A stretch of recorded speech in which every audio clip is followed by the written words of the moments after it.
Olá, bem-vindo a mais um vídeo. Eu sou o professor Adolfo. O vídeo foi a pedido do irmão Marcos Paulo, falar das acusações contra Lutero. Cara, falar de uma figura como Lutero é um pouco complicada. Por quê? Se você pegar pelo ponto de vista protestante, os caras vão falar muito bem de Lutero. Eu vejo Lutero como uma grande figura na reforma protestante, sendo ponto-chave. Ele não foi o iniciador, mas ele foi o principal. Ele teve a sorte de pegar exatamente o momento áureo ali da reforma, né? E ele foi o que traduziu a Bíblia para o alemão, ele que trouxe o princípio do sola escritura, né? Até onde eu sei. Então ele é uma figura muito icônica, né? Ó, tô falando difícil, hein? Só porque se apresentou como pastor já está falando difícil. Mas ele é uma figura muito importante na história do protestantismo, né? Como um homem que teve coragem, teve apoio político. Só que isso é do ponto de vista de quem? De um protestante. Se você vê um católico falando de Lutero, rapaz, ele está queimando fogo do inferno agora, lá até altas horas. E ele é o principal, está queimando fogo do inferno e levando um monte de gente. Na mentalidade, basicamente, do católico. Não estou dizendo que seja assim no geral. Mas se você pegar um católico, ele vai falar isso. Se você pegar um judeu para comentar sobre Lutero, ele era muito antissemita também. Ele era contra os judeus, né? Contra a questão judaísta, né? Contra a questão dos judeus. Então, assim, depende de quem vai falar de Lutero. Mas vamos lá. Quem foi Lutero em si? Porque se você analisar, ele queria uma reforma na igreja. Ele não queria sair da igreja católica, ele queria fazer uma reforma. Na verdade, quando ele lançou as 95 teses, era algo comum na época lá, dentro da escolástica, né? Escolástica, é isso mesmo. De a pessoa fazer uma proposição e esperar a resposta, né? Era comum. Então, quando ele fez isso, ele não imaginava a repercussão que daria. E a repercussão que deu, e depois disso ele foi partindo, estudando mais. E aí quando ele traduziu a Bíblia do alemão, para o alemão, né, do grego, do hebraico, diretamente para o alemão, eu estou aqui com uma Bíblia que eu ganhei de presente do meu tio, que mora na Alemanha, ele enviou para mim alguns anos atrás, agora eu tenho vergonha na cara de estudar alemão. E quando ele traduziu a Bíblia para o povo alemão, e ele deu esse princípio da Bíblia na mão do povo, isso fez com que houvesse o racha principal. E quando ele começou a trabalhar a justificação pela fé, que foi o foco dele, aí quebrou de vez. Porque a justificação pela fé são salvos mediante apenas por Jesus, mediante pela graça. Enquanto que você tinha outra denominação, você tinha outras pessoas dizendo que a gente é salvo pelas obras. E quando ele foi contra as indulgências, meu amigo, aí deu rolo mesmo. Então, depende de quem vai falar de Lutero, né? Até teve um debate aí no grupo Pistel, e o irmão falou, olha, mas foi ele que apoiou a revolta dos camponeses.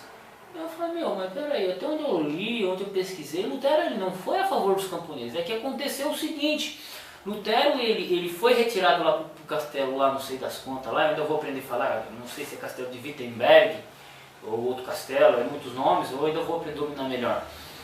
E quando ele foi levado pelo castelo, pelos amigos dele, ele ficou preso no castelo para proteção própria, teve pessoas que se levantaram para fazer a insurreição dos camponeses. Só que quando o negócio ficou muito feio, chamaram Lutero para tentar acabar com a insurreição dos camponeses. E até onde eu sei, Lutero ele ficou do lado dos príncipes. Ele falou, não, os príncipes, aquele que se insurreição, aquele que for na insurreição, ele não vale, entende?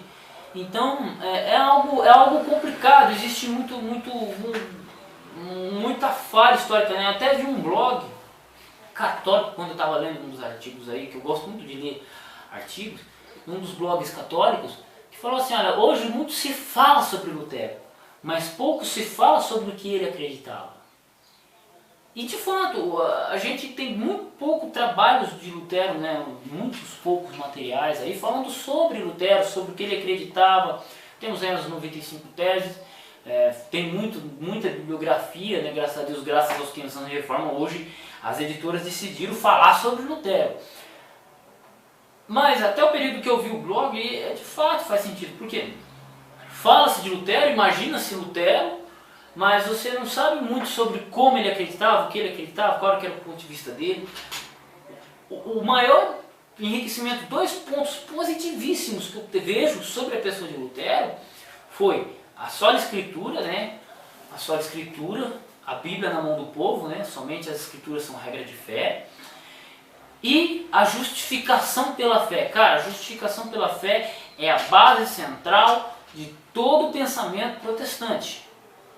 Tá? De todo o pensamento protestante. O cara, para ser considerado protestante, ele crê na justificação pela fé. Se a pessoa não crê na justificação pela fé, automaticamente ela já não é mais protestante, ela já é de outra linha. Então, quando você tem lá uma denominação ensinando que para você ser salvo você tem que ter o salzinho no seio das plantas, para você ter a bênção de Deus você tem que ter isso ou ter aquilo, já não é mais justificação pela fé, já é outra coisa.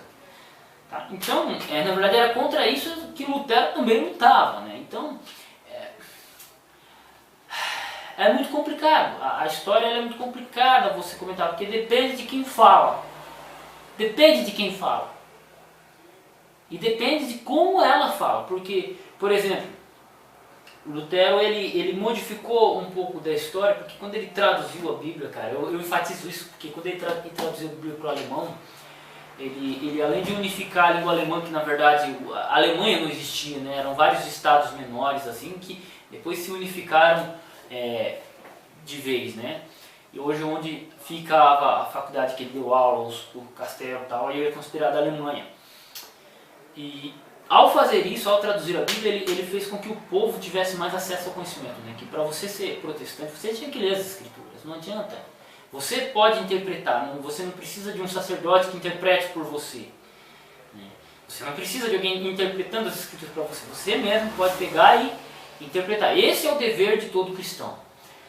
Então, os pontos positivos de Lutero são esses.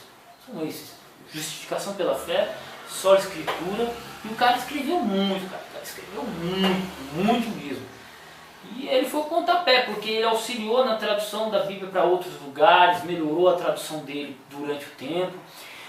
Ele que deu coragem para outros tradutores também traduzirem a Bíblia. Então, cara, isso é o que eu acho de mais fascinante. Claro, ele era um homem, tinha defeitos, por exemplo, ele era extremamente antissemita. Se você for perguntar de Lutero para qualquer judeu, eles vão descer além de Lutero. Então, assim, todo mundo tem seus pontos positivos e seus pontos negativos. Qualquer um que acompanha meu trabalho sabe dos meus defeitos. E qualquer pessoa que você for acompanhar, ela vai ter seus defeitos. Lutero não sai disso.